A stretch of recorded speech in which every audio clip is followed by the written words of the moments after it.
we are recording as well. So yeah, cool. Let me just see if I'm recording. Patronis, welcome to the video session.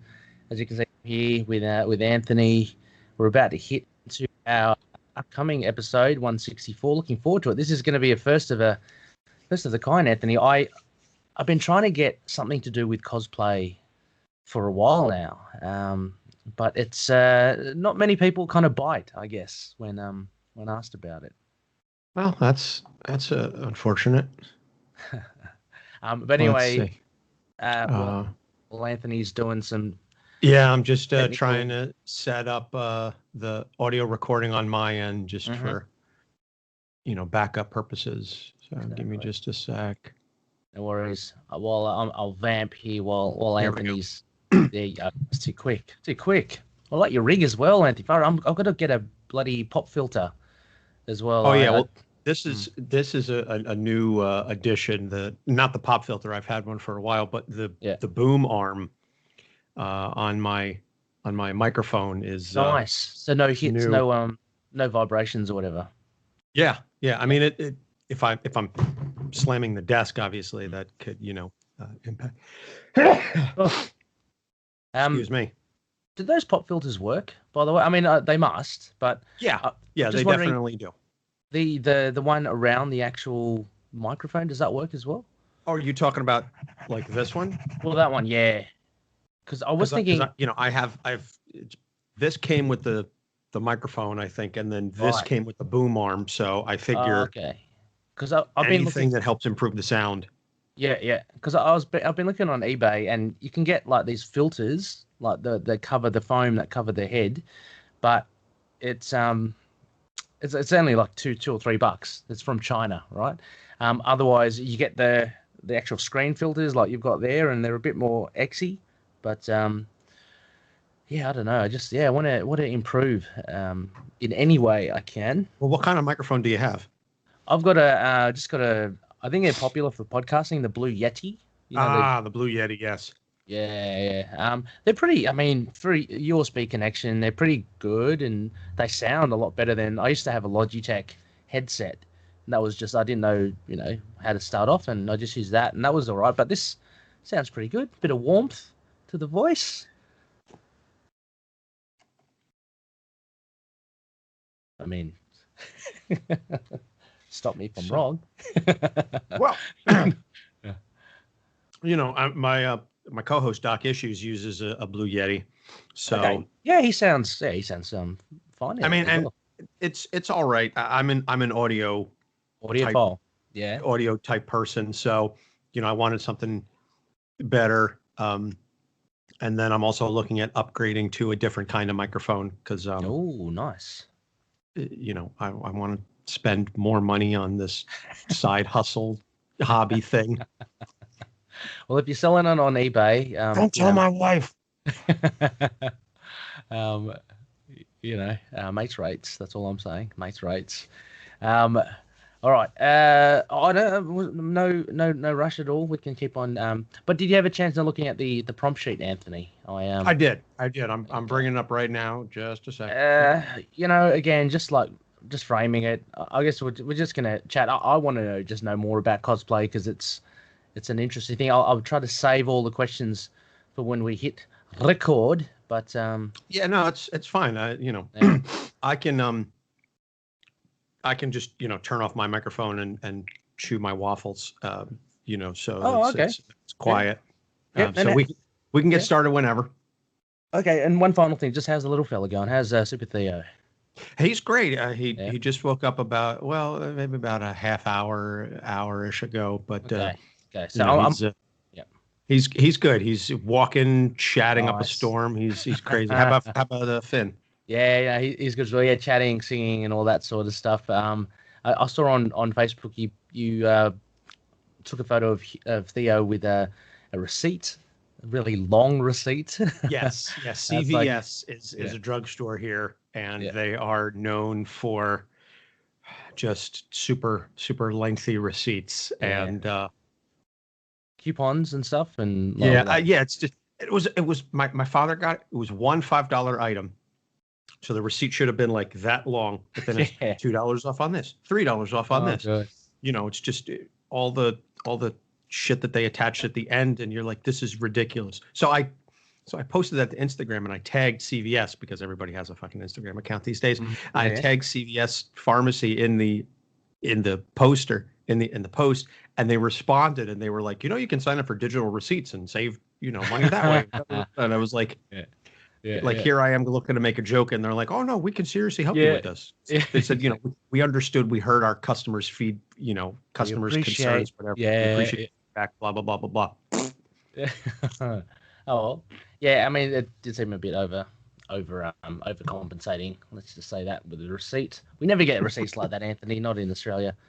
Oh my gosh. You have to save the trees for the drop bears, right? Hey. Yeah, absolutely. Got to be careful of those wily buggers. Anyway, okay, let's crack into it. I read some comic, by the way, that there was a guy fighting an Australian villain who referred to himself as a drop bear. Really? Yep. Awesome. Which comic? God, I forget. It was. I think it was Suicide Squad, like the 2016 run. Yeah. I was reading it for the Killer Croc episode. Yeah. And it was Captain Boomerang was very annoyed at him because he was like, they're not real. Yeah. I think there's this unspoken rule amongst Australians that whenever anyone inquires about it, you have to really earnestly just try to convince them. That's what I've heard. Yeah. Yeah. So, oh yeah. You got to really watch out. You got to look up everywhere you go. They're just hanging in the trees and just waiting to... Yeah. When I was little as well, we went on it's equivalent to like a Boy Scouts thing, and that's when I first heard about it as well. So I got fooled for a while, and then it's like, okay, I'm going to be in on this now. So I've told many a foreign or an overseas tourist when they came here. So yeah. Anyway, shall we crack into it? Right. Let's get going. All right, Patrice, look, you're looking at two seamless professionals here in podcasting. So no totally more professionals. No dilly-dallying about, no more, we're just going to cut the fat and we're going to go straight into it. So thank you for watching.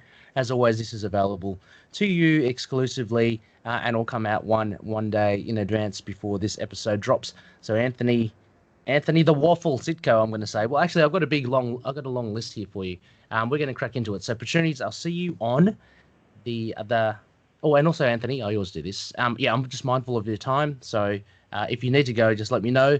But no worries. We'll try to keep it going. All right, Patronies, here we go. 3, 2, seamless professionals. 1. 3, 2, 1.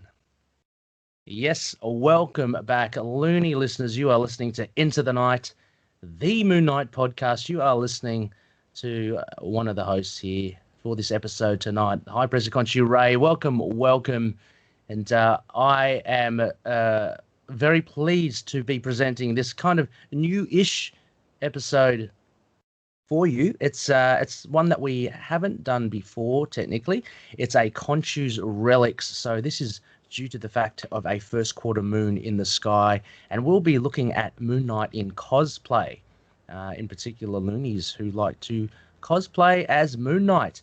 As I mentioned, I'm your host, Ray, and joining me tonight is no stranger. He is a co-host and producer of Capes on the Couch, where comics get counseling, friend of the show. He's been a guest on previous episodes before. He's an Amiga level loony. He is the man of 1,000 voices in our audio serial adventure, The Hunt for Khonshu's Golden Scepter. He's a Moon Knight fanfic writer, and he is also a Moon Knight cosplayer. Get that all on a receipt, I tell you. This is Anthony Sytko. Welcome, Anthony. How are you going? I'm doing fantastic, Ray. Yeah, that would just about fit on a CVS receipt. It's a lengthy one. I think it's the longest introduction I've had, but you are very highly appreciated. Did I even say it? Hang on, let me just have a look. And of course, you are a Patroonie. My gosh, you are one of our value Patroonies as well. So Anthony, it's one of the longest, but it's really good to have you Anthony, and really thank you so much. Daenerys Targaryen, eat your heart out. Off the bat, just with how much you've contributed to ITK, being a fine voice in the ITK community, such an avid Moon Knight fan. It's really fun to have you on. But we're going to talk about something slightly different. Maybe many people don't know about this other side of you. Well, it's not something I've really hidden. And, certainly at least amongst the Moon Knight community, I always appreciate this aspect of it. And then whenever I get to tell my stories, and I think I've mentioned it previously on this show, and I certainly have mentioned it on my show as well, Capes on the Couch, about cosplaying as Moon Knight. And looking forward to getting back into it once we are, allowed to leave our house and interact with other people again. Oh, yeah, I mean, that's awesome. I've got a whole slew of questions I want to ask you. I mean, they just kind of rattled off my head as I was preparing the prompt sheet for us. So it's quite interesting to get your take on it, and it's good to hear that you're going to. Like, I didn't know whether you were like a casual cosplayer or whether you kind of cosplay every so often, but I guess we'll find out as we go. Before we continue, Loonies, I must give a shout out. And I'm shouting out straight at Anthony here. He's right in front of me. A big, gracious thank you to the patroonies, such as Anthony. And you too can be a patroonie if you just check out our Patreon page, patreon.com/ITK Moon Knight. There's a lot of incentives and bonuses there. You'll be credited for contributing to the show, and a huge thank you, plus a lot of other things as well. So a big shout out to Dustin, Justin, Wayne, Jordan, Josh, James, Russell, and of course Anthony for all your support. Also as well, a big shout out to Hello Headphones, empowering the gamers to play at their best, and Dreamland Comics, Schaumburg, Illinois, the superhero superstore. Now, Anthony, I do dub you the Amiga level loony because you do have you have all of the issues, right, of Moon Knight? I do indeed. As far as I can tell, I have every single issue of all of his solo runs. And then I have probably about 95% of his appearances at this point. Anytime he's in a comic, literally referenced in a comic sometimes. Yep. Okay. So. Okay, 95%. So 5%. A slim chance that you'll visit Dreamland Comics then. Yeah, I don't know if I'm going all the way out to Illinois, but if I'm ever in the area, if I'm ever in Schaumburg, Illinois, I will definitely stop by Dreamland Comics to say hello. Excellent. Well, no, they're doing really well, and as usual, I'll give them a shout out towards the end about the discounts that you, the Loonies, can get by checking out their promo codes. Anyway, so Anthony, mate, a huge welcome. Now, like, before we kind of go into it as well, I just want to kind of canvas for loonies, new loonies, or people that are coming new to the show, or who may not know your show, Capes on the Couch. Could you please tell us a little bit about the show, what you do, what you cover, format, that sort of thing? Absolutely. So Capes on the Couch is a podcast. Excuse me. Capes on the Couch is a podcast, and we are approaching our 100th episode. And we discuss the psychiatric and mental health issues of comic book characters. My co-host and best friend is a board-certified psychiatrist. And so each episode, we cover a character or a theme, and we break down that character's issues, typically 3 issues per character, and we discuss their various neuroses, any disorders that they have, if they are claimed in universe to have a particular mental disorder. We'll look at how realistically they are portrayed, and then we offer treatment options both in universe for the character and out of universe for a real person who may have some of these disorders or various issues.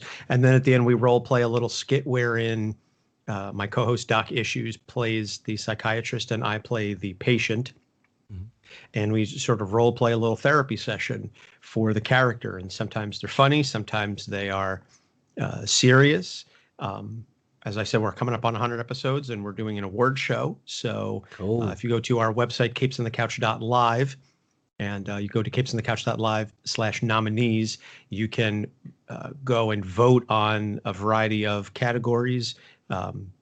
Funniest skit, best pop culture reference, best Marvel episode, worst vocal performance by yours truly. Like it, because there's been some accents I've done on the show that just you listen, you go, what the hell is that even supposed to be? So, Cool. so it's a fun thing. We're doing a mailbag. We have a Patreon as well, and Ray, you. Much like I am a patron of your show, you are a patron of mine. So you go to patreon.com/capesonthecouch. And you can subscribe at a variety of levels and get some additional exclusive content, some uncensored stuff, some early access.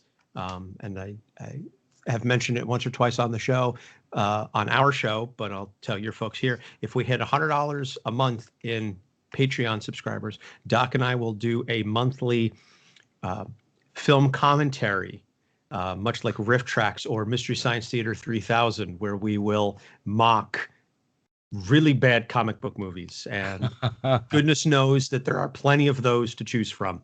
So we're hoping that we get enough patrons to make that a worthwhile endeavor. So so you could check that out. Yeah, that sounds really cool. I mean, I know that you've hit some targets already, because you do from time to time some reviews on trades, right? So yes, we do bi-weekly trade paperback reviews. Generally bi-weekly, provided, of course, we can fit it into our schedule. I know trying to fit things into schedule is difficult. You understand that as a fellow podcaster. So sometimes it's, every 3 weeks or so, but yeah, we cover a variety of old comics, new comics, whatever is on Comixology Unlimited, basically, is what we're. Yeah. I mean, I'll definitely add in not only the links in the show notes for the show, but also for the awards. So Loonies, really urge you to check it out. That's really, really fun stuff. I mean, like, it's fun, but it's also highly educational and insightful, I think, as well, like, delving into it. And it's fair to say that there's a bucket load of superheroes out there that have some sort of issue. So no surprises, of course, that Moon Knight features in it. That's how I kind of came across you guys, and then I discovered that you're a big Moon Knight fan. So I was like, oh, okay. Yeah, we did Moon Knight very, very early. We did, I think he was our 4th episode, because right off the bat, when Doc and I were talking about the show, I was like, well, obviously we're going to do Moon Knight because A, he's one of my favorite characters, and B, he has a plethora of issues to choose from. Yes. So Moon Knight was such an early episode that the skit was improvised. That's how early it was. The first handful of episodes, our skits were improvised because I was trying to just rely on my ability to riff on, topics and stuff. And then we realized that that Doc wasn't playing as well as he wanted to, and also it was harder for me to react in character. So we said, let's just write it all out so we can be thorough, and we can. It just comes across a lot better. So I've always wanted to revisit Moon Knight and do a thorough written version. Well, I mean, like, it's quite quick thinking. If I didn't realize that was improvised that early on, so that's pretty cool. I always found quite interesting. I think I heard it, or I saw on one of your videos about how you actually write it, and I find that because you do write it, you do write it with Doc, right? It's a really kind of organic thing between yourselves. It's not like you're just writing it out and you're passing on the scripts along. So that's right. I was listening to you guys discussing it, and you're kind of going through it and you're developing it as you go along. Well, it's about trying to figure out what the character would do. You're trying to get in their head, so to speak. They're often collaborative. Sometimes Doc will write the whole thing. Sometimes I'll write the whole thing. It depends on scheduling. But, we really try and do our best to do justice to the character. But it also depends on the character. Some of them, lend themselves to a particular style of skit. Like I knew the Tick was not going to be a serious, dramatic, gritty, heavy episode. That was going to be, all right, the Tick is a moron who has the attention span of a flea. So let's just run with that. And I wrote that whole skit in probably about 20 minutes because it just came so easily to me. Yeah. And then Doc read it and he goes, yeah, this seems about right. So that's a favorite of mine for humor. Yeah. But then Roy Harper was like super. I mean, we cried writing it. We cried recording it. Roy has gone through so much trauma in his life. So we run the gamut. Yeah. It's really interesting. Whenever I listen to the skits, I always have kind of that in the back of my mind. And I always, so I listen to when you're playing as a character, like what you kind of throw at Doc Issues, so to speak, because a lot of it seems like, I know it's not improv at this stage, but it seems like you do probe a lot of, you see how far you can kind of push Doc Issues, which I think is great. And he always kind of reacts.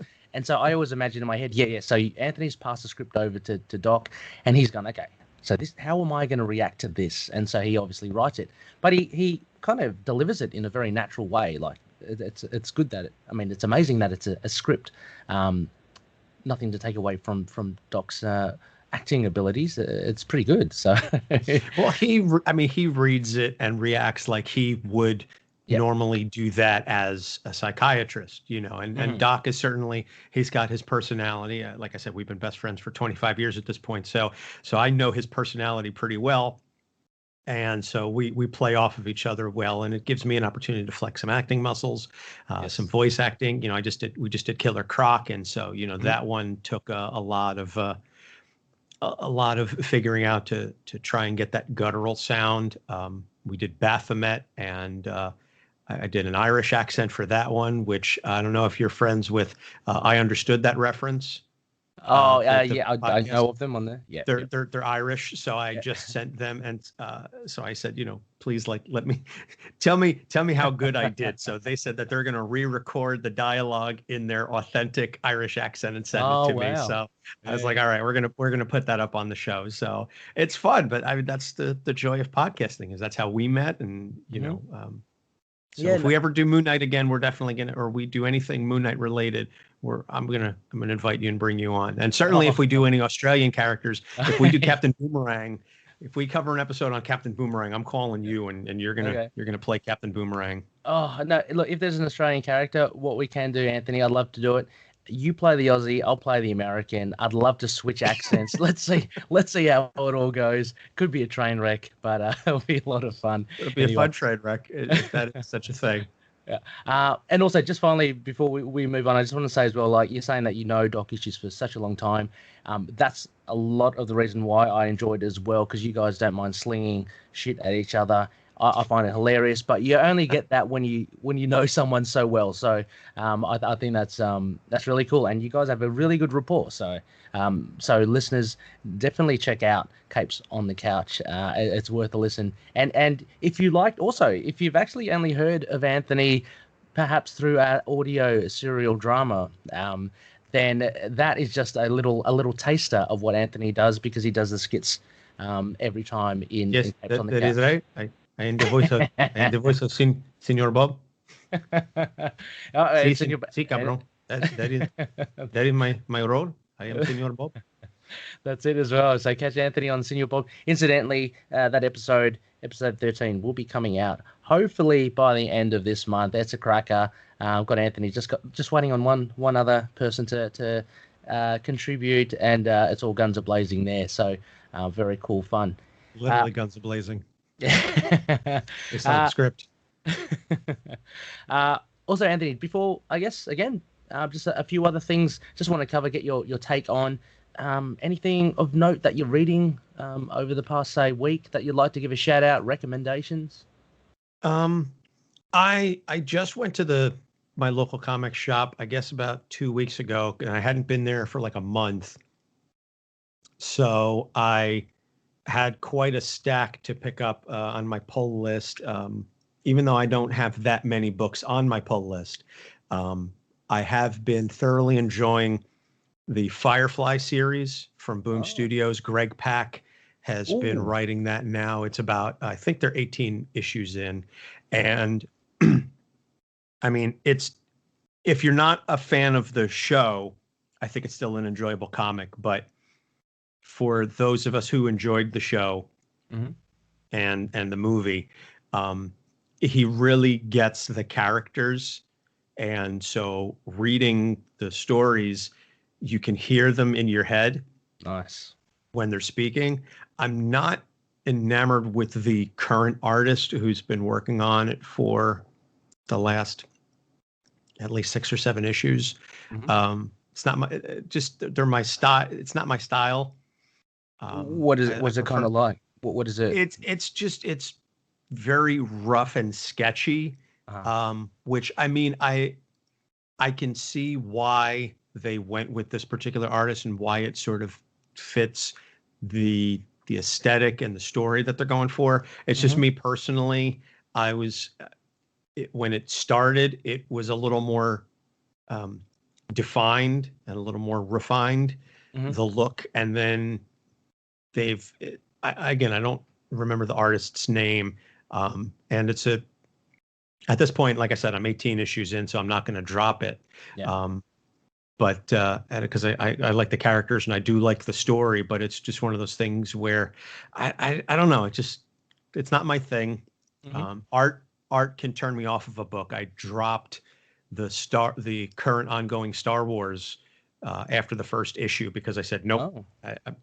It was very and I love Charles Soule's writing. I would love to get him on the show because I loved his run on She-Hulk. Spoiler alert, I know we're going to talk about. I've met him at Comic-Con. I didn't get an opportunity to interview him. I would love to have him on the show. But no, I've never had an opportunity to interview Charles Soule. But like I said, I loved his work on She-Hulk, and I know we're going to talk about her briefly for a spell. And his run on Daredevil is fantastic, and basically everything he writes is just top-notch stuff. But the art in the Star Wars book, I was just like, no, I can't. It wasn't Greg Land, but it had that air of I'm just basically tracing faces, like overly done.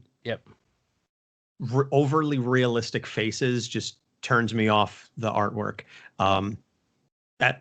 None of them had porn faces, so it was better than Greg Land, but still, and I'm also reading Donny Cates' Thor, which is just, as you would say, cracking fun. And so that's enjoyable.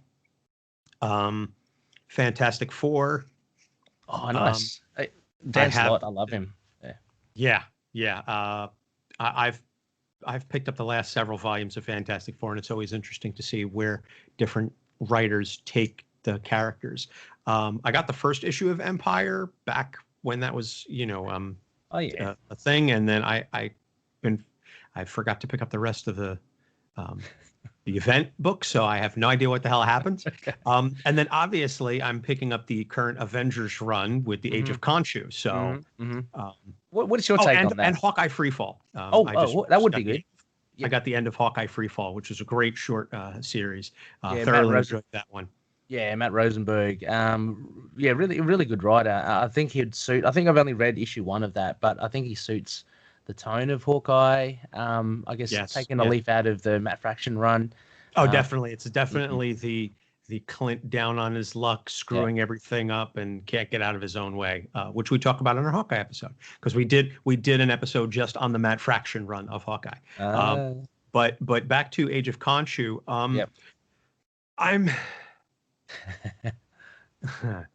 I like it. Okay, that's a really good way. You get what I'm getting at. It's one of those things where I'm hoping that the payoff is worth it, because I have no idea what the hell is going on, and I don't really know what this whole thing of Khonshu needing to take over everything to save everyone is all about. And he's basically destroying, New York City and the entire Earth just so he can beat Mephisto. And they need the Star Brand, which admittedly I hadn't been reading the Aaron run prior to the Age of Khonshu. I think I picked up maybe 1 or 2 issues prior. So I'm sort of out of the loop on that. I know that there's the Star Brand child, and Tony and Carol are fighting over how to take care of her and protect her. And apparently she's important to Khonshu somehow. And I don't know. I don't. Yeah, that's fair enough. Yeah, seeing Moon Knight go through all that stuff where he had to fight everybody and beat up all of his friends and take their powers because now all of a sudden he's the moon guy. And Uru is a moon rock, so that means he can control Mjolnir. And I was like, what the fuck? Yeah. Pardon my language, but yeah, I just see it as all. I mean, like I'm. As you say, I like it. I'm just going to enjoy the ride. I've tuned off all my senses for, nitpicking any sort of canon, because what I essentially want to have in my head canon is that it will just kind of come and go, and it'll be just like a fun tale. There'll be no bearings later on. It will just, it's essentially just, for me, it's an Avengers book. So, manhandle Moon Knight if you want. He'll come out of it. We'll get a new solo series, and everything's going to be, I think, swept under the rug. I reckon. I mean, not only Moon Knight, a lot of characters with volumes and titles. Writers do what they want, and they'll forget certain things. And I think when the new series comes for Moon Knight, this won't have much of a bearing. I think it's just kind of like a jolly little adventure that happens in the Avengers. And I don't think there'll be anything with Khonshu to it. I don't think people are concerned that the TV show will pick up from this. I don't think the TV show will be based on any of this. I think they'll be looking more at the classic mold. Yeah, they'll be doing the street level stuff. This is just like a fun little side thing that happens. But yeah.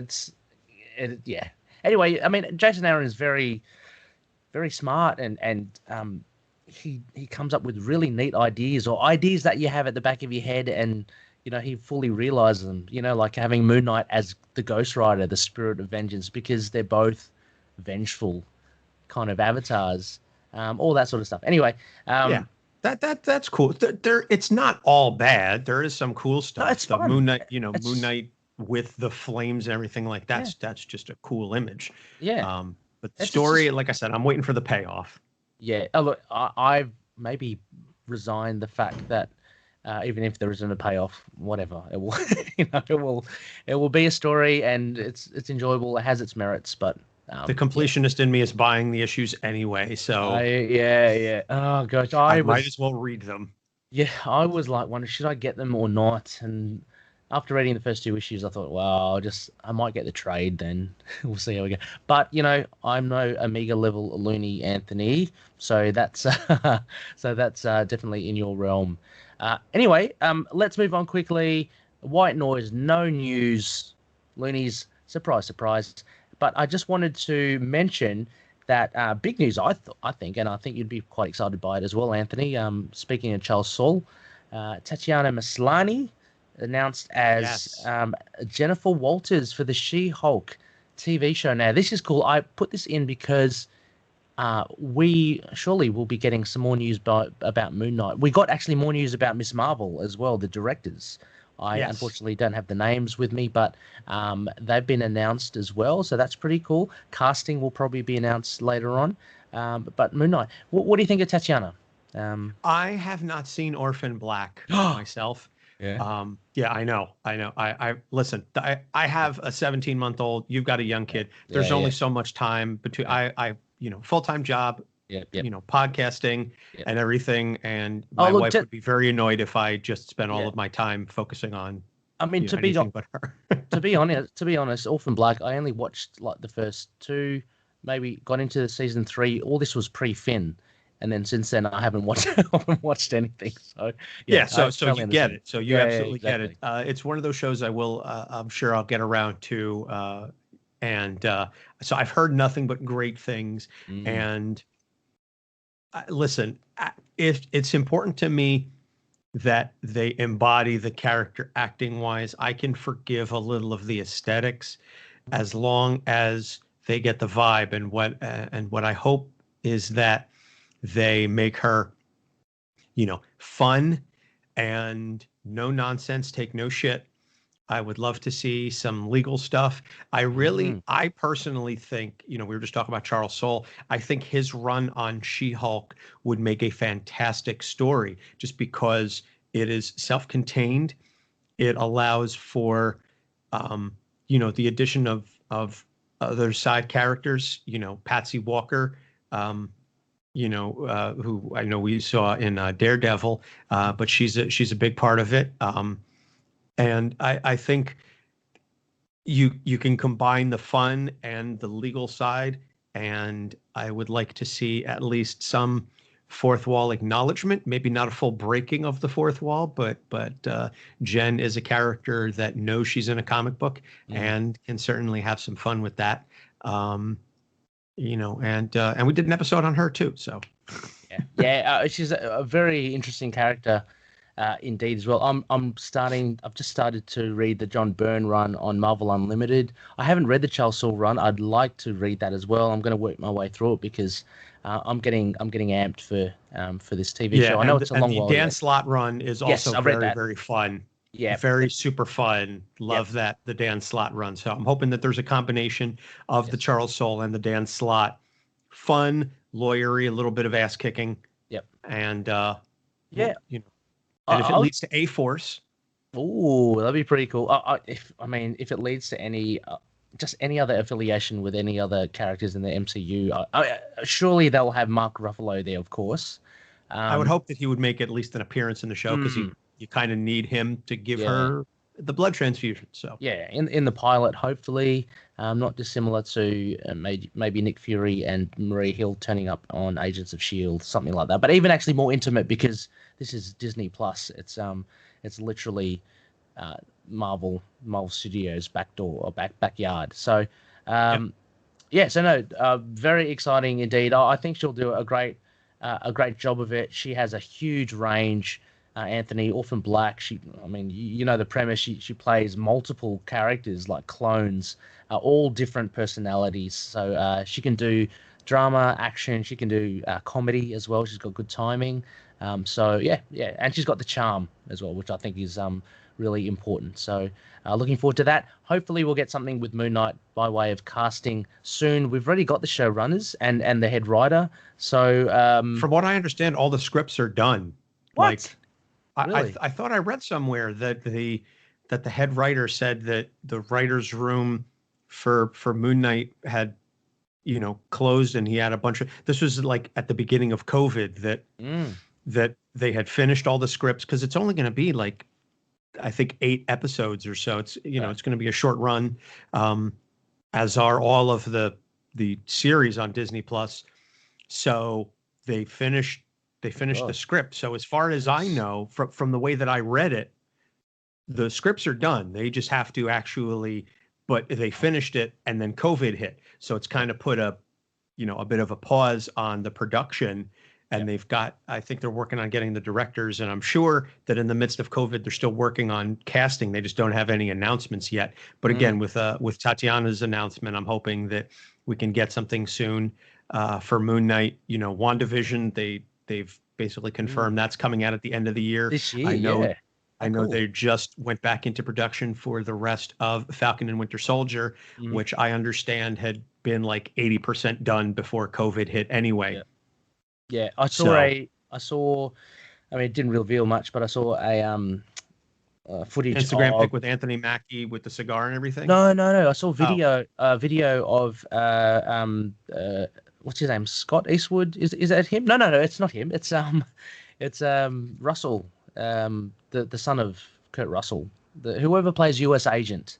He. Yeah, I saw him in an action scene. So apparently he uses the weapon in a lot more, the shield in a lot more of an aggressive manner, which is what we want to see with U.S. Agent. So that looks pretty cool. Yes. Looking forward to that. So I can't wait to see that.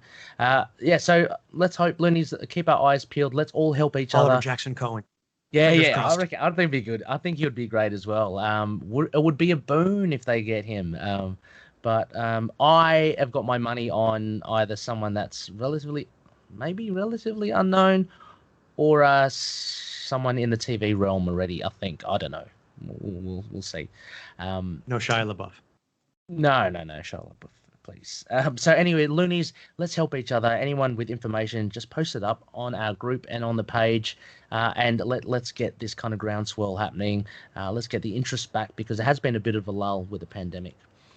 Anyway, Anthony, why don't we take a quick short break, and when we come back, let's get into it. Let's get into I forgot to mention, it's KHONSHU'S Relics. So this is our segment, KHONSHU'S Relics, but in this instance, we'll be doing cosplaying Moon Knight I've got here. So, Anthony, I will look forward to hearing all your tales after this break. See you then. Anthony, if it's all right, I'm just going to quickly dash and just get a top up. I'll be yeah, same. I'm just going to grab a drink. I'll be back in 30 seconds. Here we go, Patroonies. Dead air, just for your enjoyment.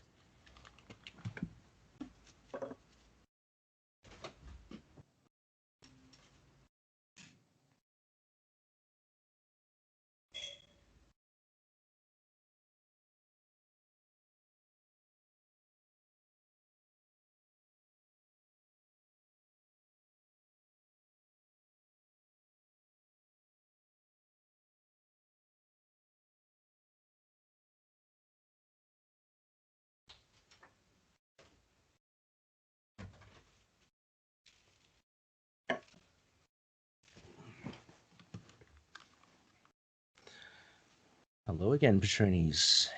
Anthony, if you see this, if you do happen to watch the video, I beat you back here. Anyway, I'm going to have a little look at some good commissions there. And Anthony's back wall, he's got an awesome, it looks like a 1-6. Is that a Hot Toys? I might ask Anthony. Here he is. Hot Toys of Captain America. All right. Anthony, how you going? I was just commentating and leaving you messages on the video in case you do watch this video later on. But I'll ask you anyway. That Captain America behind you, is that a Hot Toys statue?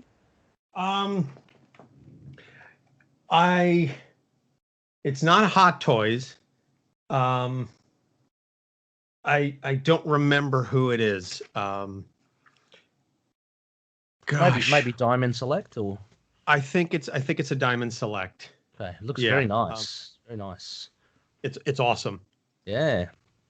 Is that the it looks like that's more of, is that the MCU kind of costume? Yes. Or? Yeah, that's MCU. I think it's Endgame. Oh wow, cool. That's quite recent. It's Endgame or Infinity War based. Nice. Yeah, it's I'm trying to remember. Oh, I remember why I got it now, because it was right after my local comic store opened, after months of being closed for the pandemic, and my wife graciously allowed me one really big expenditure. Nice. To she's like, listen, she goes, you've been going to them for years. They need the business. And he ended up giving me a discount on it, because the asking price was, the original retail price, whatever, was a little above my max budget. Mm-hmm. And so I think he said it was like, I don't know, like 150 or something like that. And I was allowed like 125. And I was just like, nice. And he goes, I'll give it to you for 125. He goes, listen, he's like, I need the money. I was like, I wasn't trying to haggle with you. Yeah. I wasn't trying to do, and he goes, no, you've been He's happy to do it. Years, so yeah. He was happy to get the sale. So that's it pays to be a returning customer. Oh, absolutely. Loyalty. Yeah. Absolutely. Yeah. Nice one. All right. Are you ready to bounce back into this? Let's go. Okay. All right, Patroonies. Let's do it. Shenanigans. Here we go. 3, 2, 1. Yes, welcome back. Looney listeners, you are listening to Into the Night, the Moon Knight podcast. This is episode 164, and let me paint you a picture. It is a first quarter moon. I'm outside. I'm basking in the moonlight. I've got some crescent darts in my hand, and joining me, on the rooftop here on some deck chairs. I don't know. Is Anthony Sytko? How are you going, Anthony? It's going great. um, anyway, we have got Anthony here. We just had a really cool chat before the break, but we got you here, Anthony, obviously to talk about your cosplaying, in particular cosplaying Moon Knight. But I just want to expand on that with cosplaying in general. So I'm just going to kick off with, yeah, I wonder, are you a regular cosplayer? I wouldn't say regular. When I go to New York Comic Con, and obviously this year it's not happening, but I was a regular at New York Comic Con for I think about 8 years or so, 8 or 9 years. I've been to the last so Comic Cons, and I like to wear comic geeky type stuff. Last year, my wife and I brought on one day, my wife and I brought our then 5-month-old son, 5 or 6-month-old son there, and we went as Ash, Misty, and baby Pikachu. And so that was a lot of fun. But for me, cosplaying was always something that I had considered, but because of who I am as a person, it wasn't the sort of thing that I wanted to do unless I was going to do it, and I would go to Comic-Con every year and I would see people just wear, like a hoodie of the character. And like, that's fine. I'm not slagging that at all. But if I wanted to cosplay as a character, like I wanted to be authentic about it. I wanted to do it seriously and I wanted to take it seriously. And I wanted to have a body that would fit what the character should look like. So that was always a thing that was in the back of my mind. And then, so I know we've got it in the prompt sheet, but it just sort of segues into, for sure. Where I was going with it. And then the Declan Shalvey Warren Ellis Moon Knight run came out, and the redesigned costume, the black, black and white with the accents and everything came about. And I saw that and I said, that I can do. Yeah. So, but hang on, sorry, Anthony. So just when you were saying, okay, so you went to cons previously and you saw people cosplaying, but you saw people maybe cosplaying with minimal stuff, maybe with a shirt and minimal.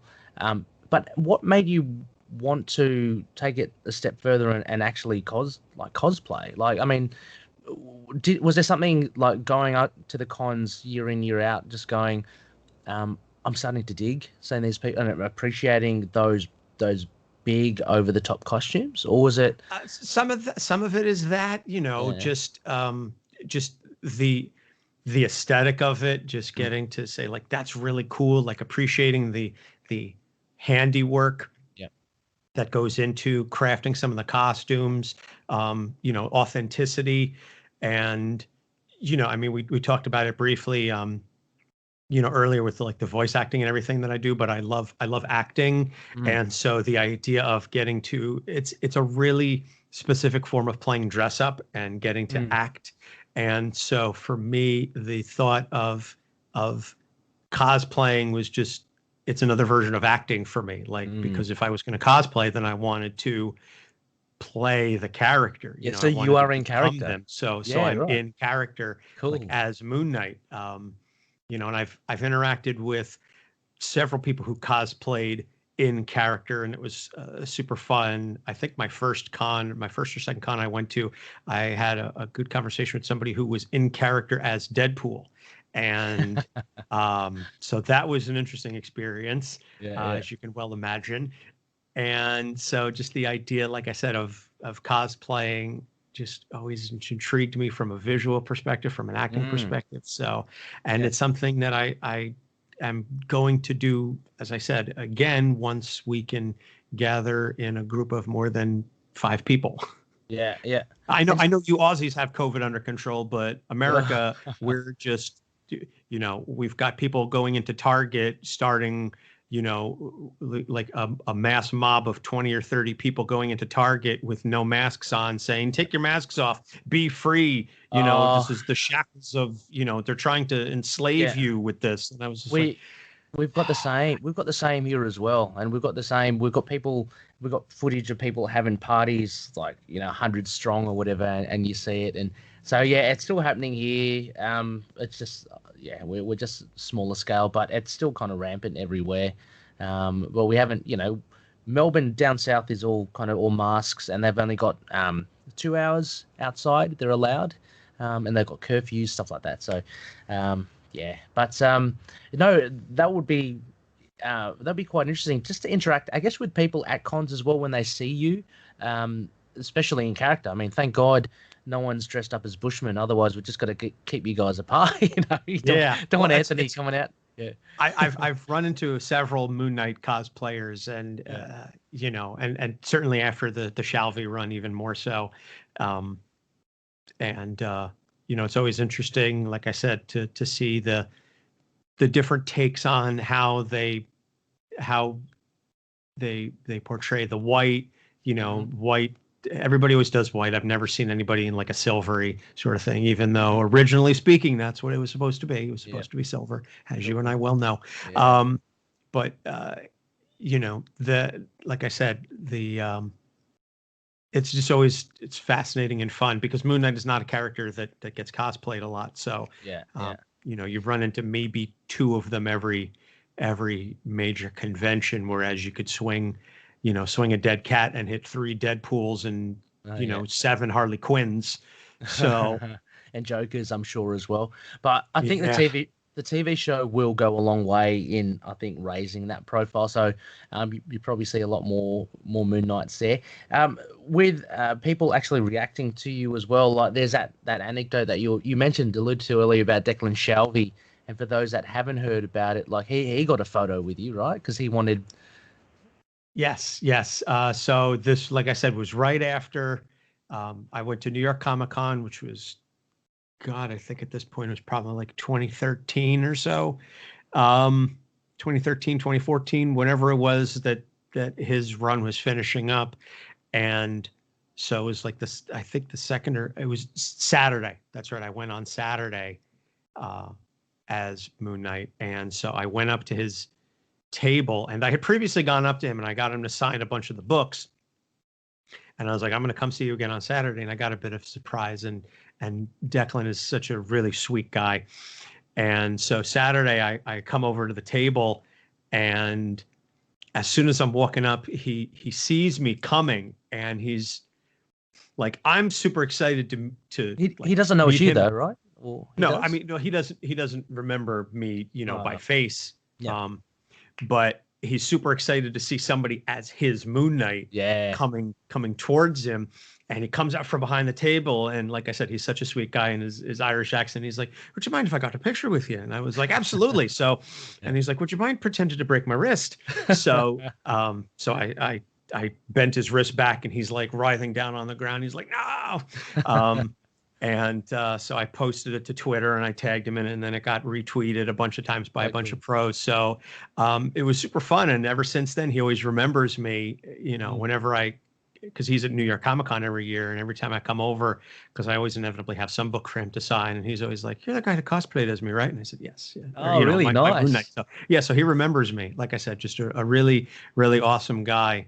And since then, I've seen a handful of people cosplay as the Declan Shalvey Moon Knight, but like I said, that costume was new. This was he had only been out for like 6 months, I think, at New York Comic. He had just recently announced that Shalvey was leaving after issue 6. So this was like the first New York Comic Con where you could cosplay as that version of Moon Knight. Everybody previously was, if they cosplayed as Moon Knight at all, were doing the all white. So you got in pretty quick with that. That would be memorable, indelible for Shelby to actually see that. That'd be quite impressive. I remember Charles Soule saying he was quite impressed that he went to a con and someone cosplayed as Blind Spot from Daredevil. Okay. And he goes, he was really touched. He was going, wow. Like, I think he tweeted it going, I can't believe someone's cosplayed a character I created already. And so I can imagine Declan Shalvey, although he didn't create Moon Knight, the costume, just to see it in its physical form would have been a real buzz for him. Yeah. He got super excited when Moon Knight was in the Spider-Man cartoon, and it was that costume. It was his costume, and he was just like, oh, I remember him tweeting about it. He was like, oh my God, like they're going with that version of the costume. So, and the Marvel Legends Hasbro figure was based on the latest Moon Knight. Well, the Moon Knight one is based on the Shelby one, and I remember Shelby retweeting the box because it had his artwork, I think, at the back. And he goes, I can't believe they're using. I haven't picked up the Marvel Legends yet. I see everybody in your group everybody's going, oh, my Walgreens has this figure. Yeah. So yeah. Oh, that one. I haven't had an opportunity to go out to Walgreens yet and look for them. Yeah, I'm still waiting for mine as well. Hopefully I'll get it. I don't know. It's hard to tell. Might lose it in transit. But yeah. So with the costume itself, as you're saying, relatively new when Declan Shalvey came out. His series came out with Warren Ellis. There'd probably be a lot of Mr. Knight, I think, cosplayers these days as well. Yes, I've seen several of those. Yeah, I mean, and it's deceptively, I guess it's easier to do, but it's still hard to do well, I guess. I mean, getting the face mask is probably the hardest thing. And maybe white loafers of some description, but no, certainly. With your costume, just constructing it. Now, this is what I really am interested in, because not only is it a thing, as you say, it's an acting a portal to actually flex your acting muscles and all that, but there's like some skill, some applied skill involved in actually making the costume as well. So how did you go about doing that? I mean, where do you start? I mean, did you look up videos or something, or what do you have ideas and say, I can use this thing as a chest plate? How did you? So for creating it, was about a 3 or so month process, on and off. I started off with the idea because I knew Comic-Con was in October, and I knew I wanted a cosplay by then. And I had just moved back home with my parents. I had lived in an apartment for 2 years, and then some financial stuff happened, so I had to move back home to save some money. So I was home, and I was working out every day. I was probably in the best shape of my life at that point. And so I was like, well, if ever there's a time for me to cosplay as a character that's going to require some sort of physical fitness, now is that time. So I'm just getting visions of David Finch. Anthony. No, I wasn't. I wasn't the jacked steroids. Moon Knight. I was the Sienkiewicz, mensch, lithe, lean, fit, but not like, not the overly muscled David Finch version. No, HGH for me, thank you. But so it started off, like I said, with literally just looking at the comics for inspiration, and I had the floppies. That was all that I had to pull from. Mm-hmm. And so I was looking at individual panels and figuring out, okay, so I started with a black unitard that was basically the foundation for the suit.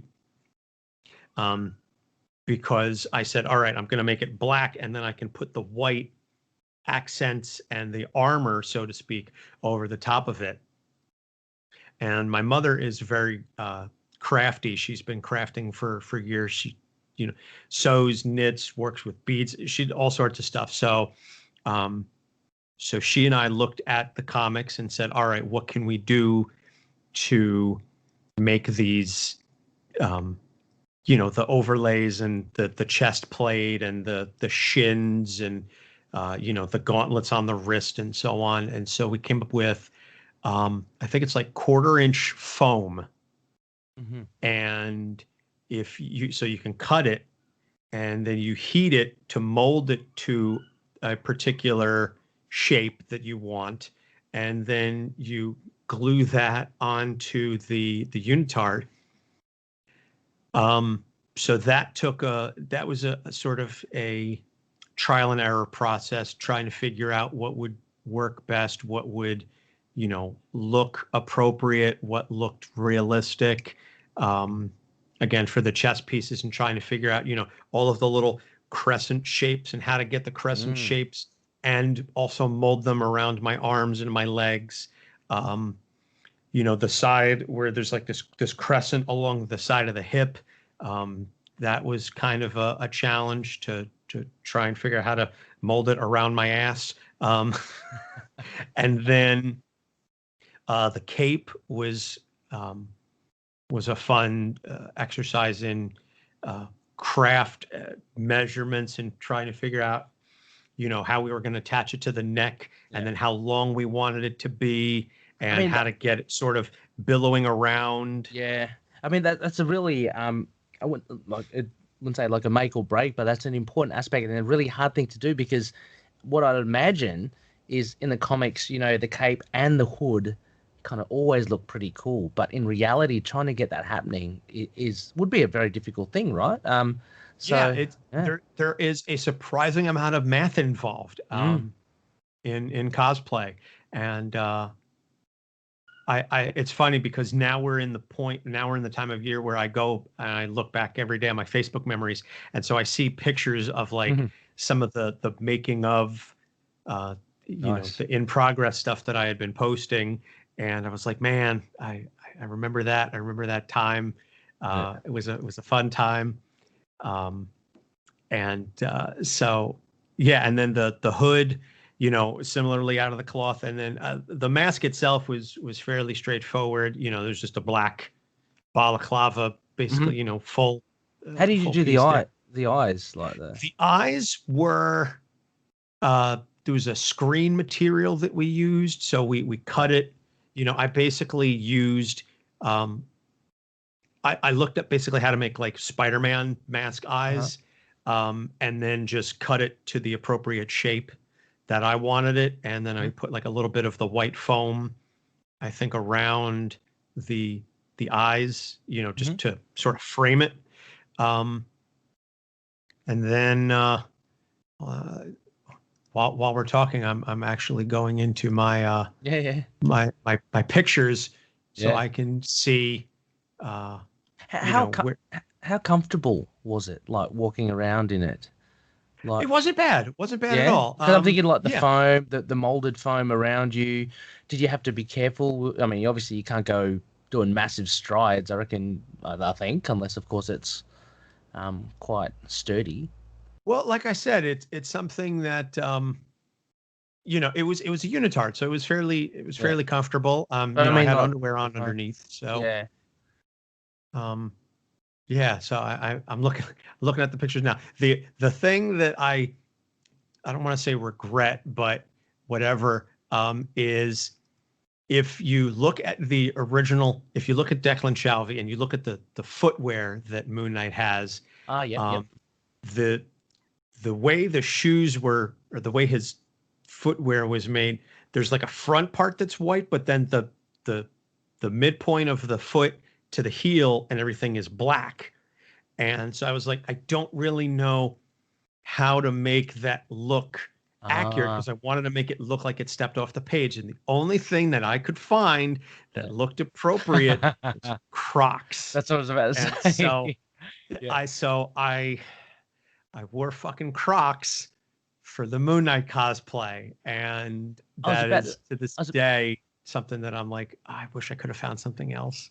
I was about to say, Anthony, because I was just having a little look at my Marvel Legends figure as well, and it does look like he wears Crocs as well. So I think you've hit it right on the nail there. Like, that's probably the closest thing that you can come up with, short of actually coloring in, I don't know, some boots at the back or something. So short of literally hand creating my own footwear, which I was not about to do. That was a line that I just was not going to cross.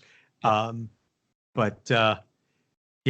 was like I said, it was a lot of math involved, a lot of sewing. I still remember the smell of the foam and the glue gun. because I spent hours at my parents' kitchen table.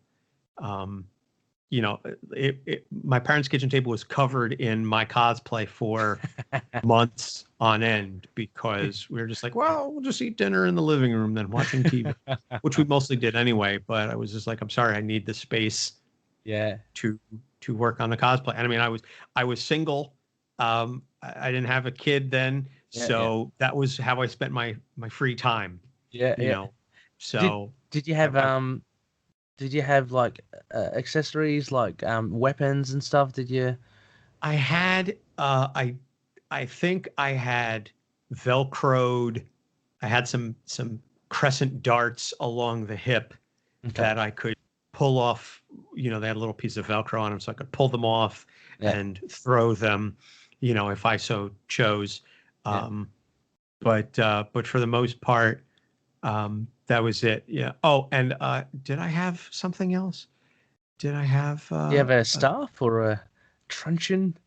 I think I had a truncheon. I think I had a truncheon. Okay. Which is basically just like a piece of PVC pipe. Yeah. You know, that just very straightforward.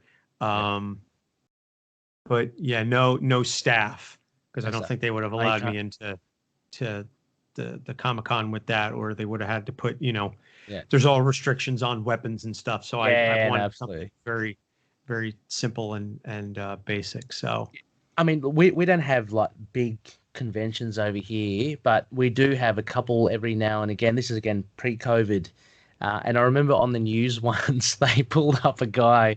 He was waiting at the train station. He was fully decked out as Deadpool, and he had like the katanas, and he had like fake guns and stuff. And the police actually came up to him, just questioned him, and he said, "Yeah, I'm going to a Comic-Con." But I thought that was pretty funny how, like, I mean, it's potentially kind of pretty dangerous. People walking around with potential weapons. Especially in New York City. You know, obviously, if somebody's walking around the streets with weapons and swords strapped to them, they get a side eye. But if it's the first week in October every year, all of a sudden, everybody goes, "Oh, this is just Comic-Con." That's another Comic-Con. This is when the weirdos come out of their parents' basement. So did you like, again, I'm only thinking because of like COVID again, comfort, like with the mask on, did you find after a few like half an hour or so you had to kind of take it off, or how was it like kind of walking around? Were you in character the whole time, or I did some stuff in character, and then I was walking around just sort of, because I was still going around. I wanted to do all my regular Comic-Con things. I just wanted to do them like as Moon Knight, or, you know, while wearing a costume. So it was pretty cool. I got to meet, I think that year was the year that I met,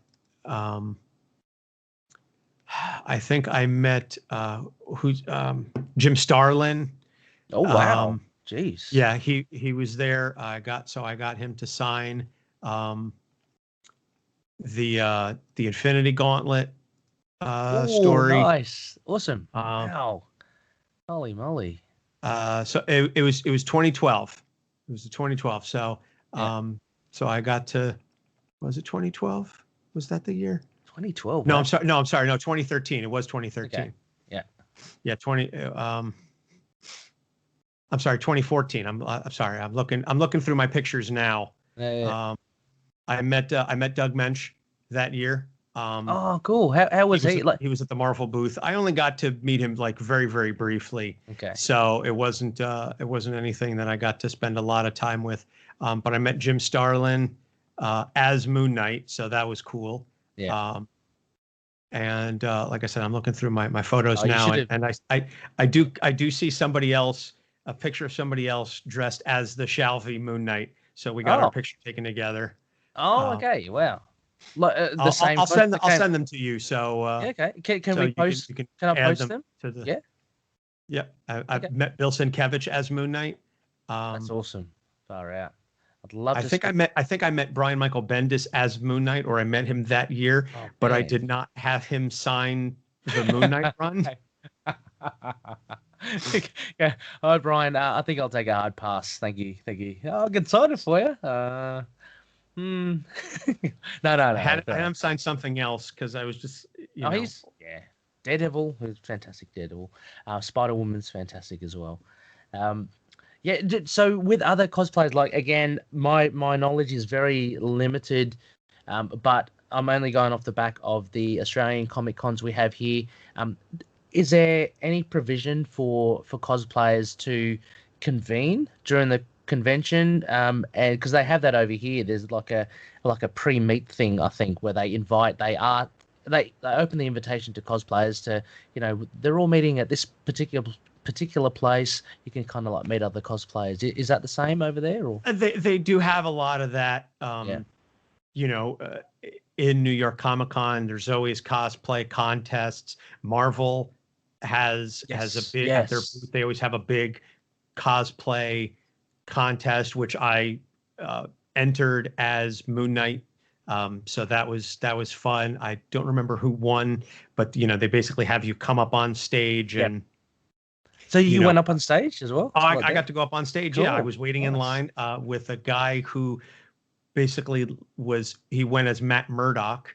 And I mean, I'll send you the picture because I got it. And I got pictures with him as well. He is the spitting image of like Matt Murdock. He's got the red hair.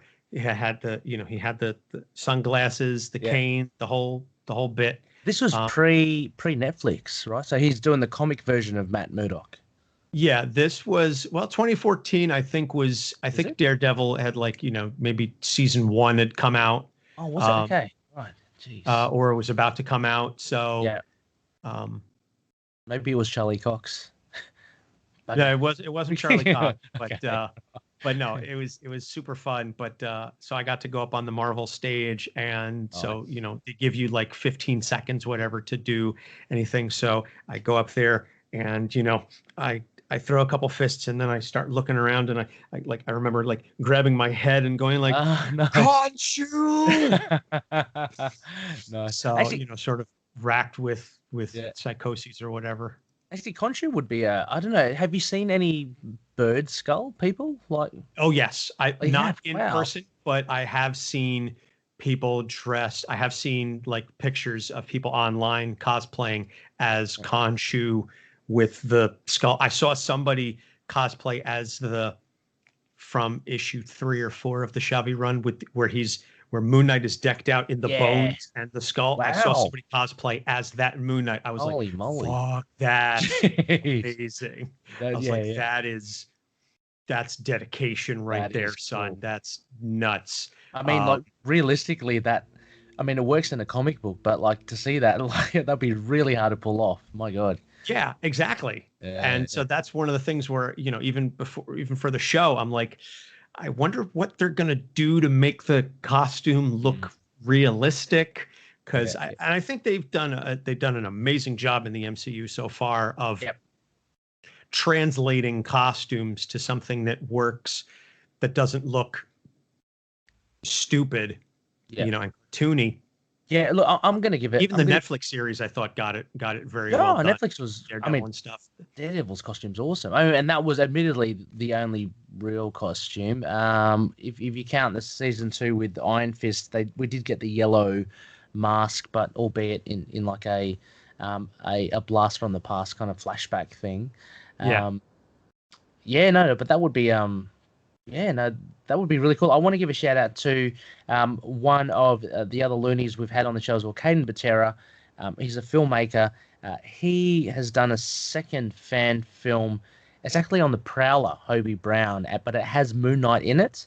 And his Moon Knight costume is really cool. So if you have any reservations that the Disney Plus will have problems with the costume, Caden has proven them wrong. A really cool one there. I might try to shoot up an image of that.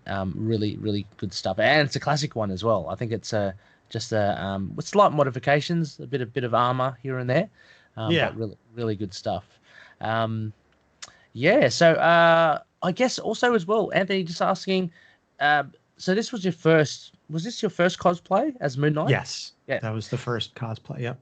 And so you got a taste for it as well. You mentioned just recently, sorry, you mentioned Misty, Pikachu, and what did you I was cosplay? Ash. Ash, as in Evil Ash Dead? Ketchum. Yeah. No. No? Ash Ketchum from Pokemon. Oh, okay, sorry, I don't know Pokemon. I actually was assuming it was Misty Knight, No, Pokemon, no, no, no, no. Pikachu, and someone Ash else. and Misty from Ah, okay. Pokemon. Right. And then, my son, we got him in a little Pikachu costume. So, Nice. Um, so obviously you've got the taste for it.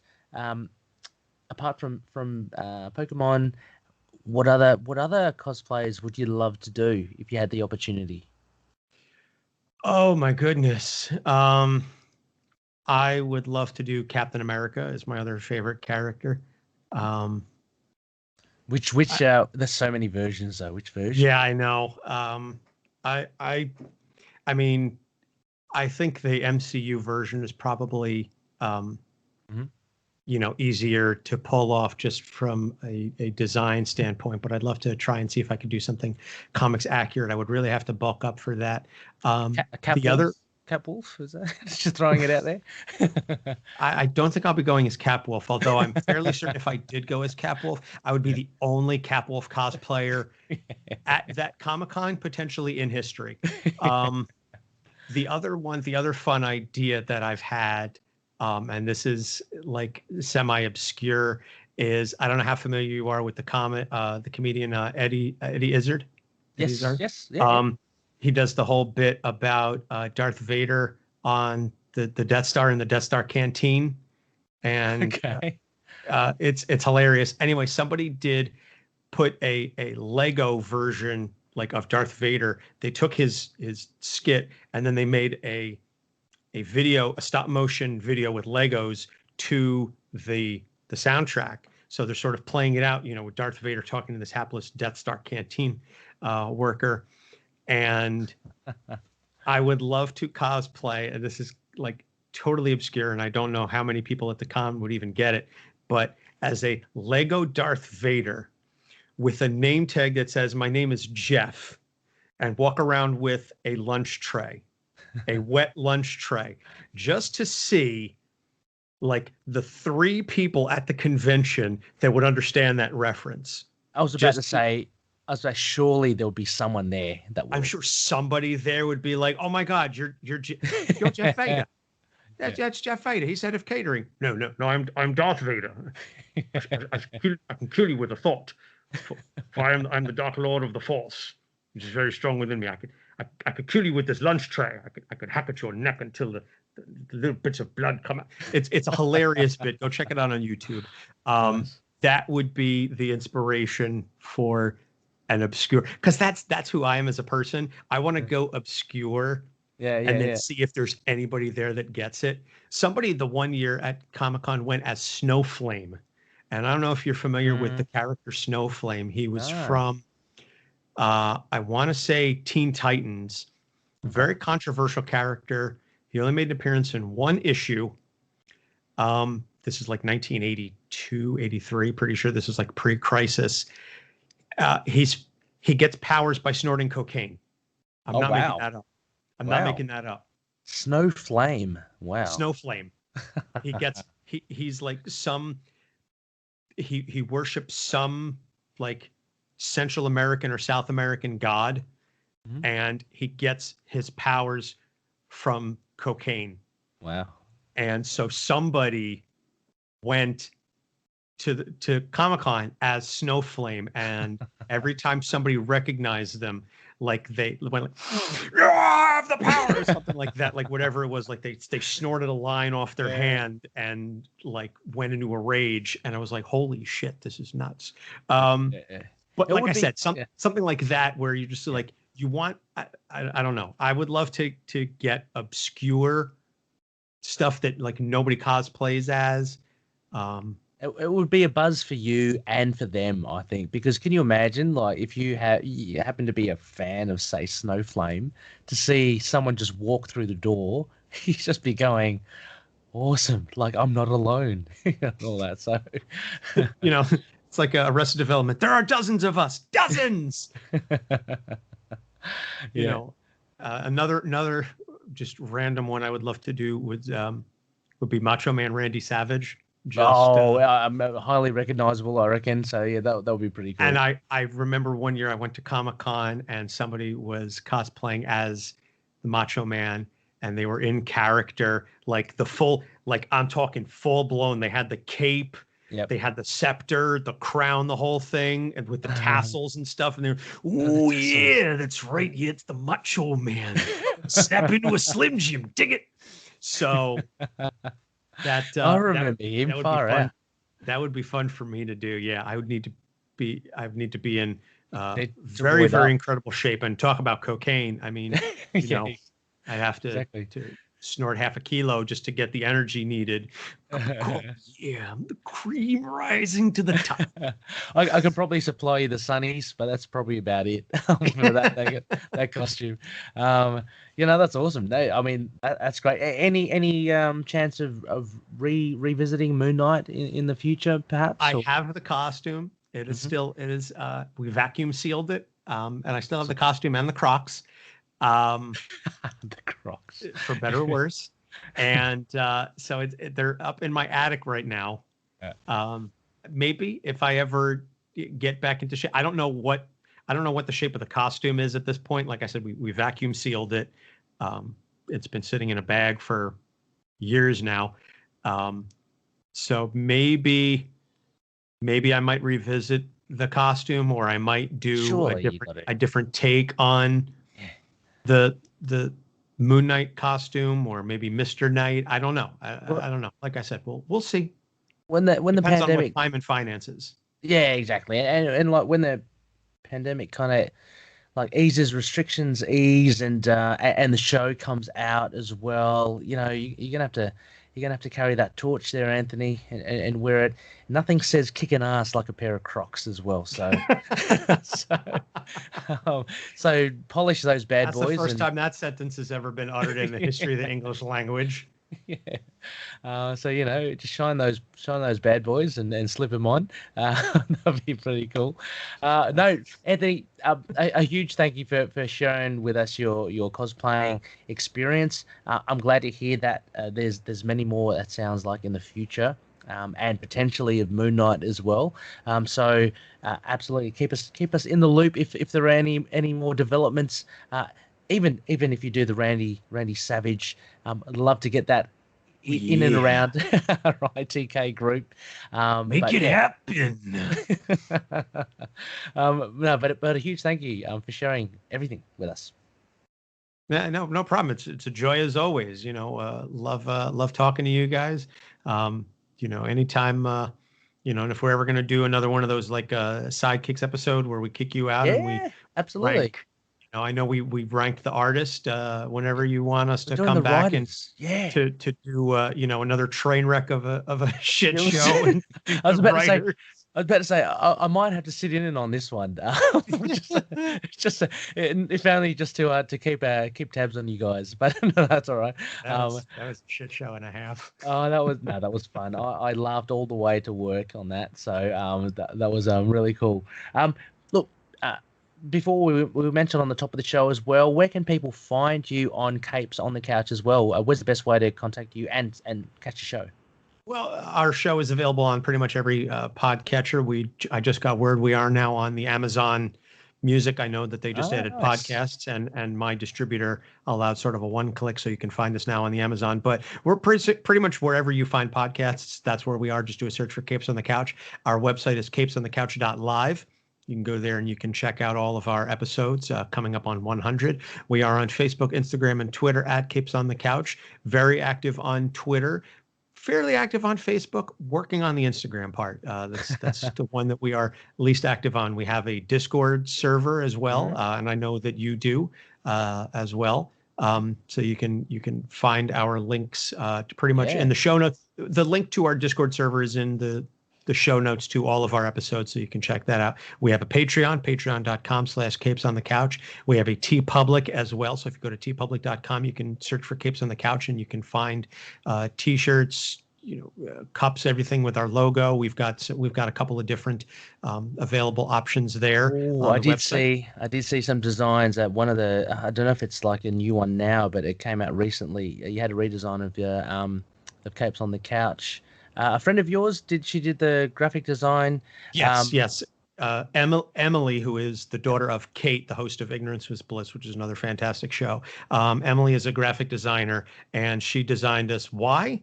Because comics, which is a expression that we use at least once an episode on our show to sort of explain some of the batshittery that happens in various stories that we cover. Or it's something that just is completely outlandish and can't really be explained. But why is it there? Because comics. So that's sort of it's our catchphrase for explaining all of the unexplainable. So I think that covers about everything. And want to also give a shout out to our fellow mental health Avengers, Popcorn Psychology, Pop Psych 101, Freudian Sips, and Guardians MH. We're actually going to be recording an episode later tonight where we're getting the mental health Avengers back together to discuss mental health and the prison system. And we're going to get into defunding the police. We're going to get into recidivism. We're going to talk really heavy topics, which is what sort of, we discuss as the Mental Health Avengers. So looking forward to that. So you can check out all of our friends over there. So yeah, I'd really have to endorse that as well. Like I haven't actually, truth be told, I haven't caught any of the episodes, but I have seen them or heard them on the Mental Health Avengers that they've popped up a couple of times on Capes on the Couch as well. Really interesting stuff. I urge you guys to check them out as well. Popcorn Psychology. They do it via movies, right? Instead of Popcorn Psychology covers movies. Pop Psych does sort of general movies, TVs, etc. Guardians MH covers video games.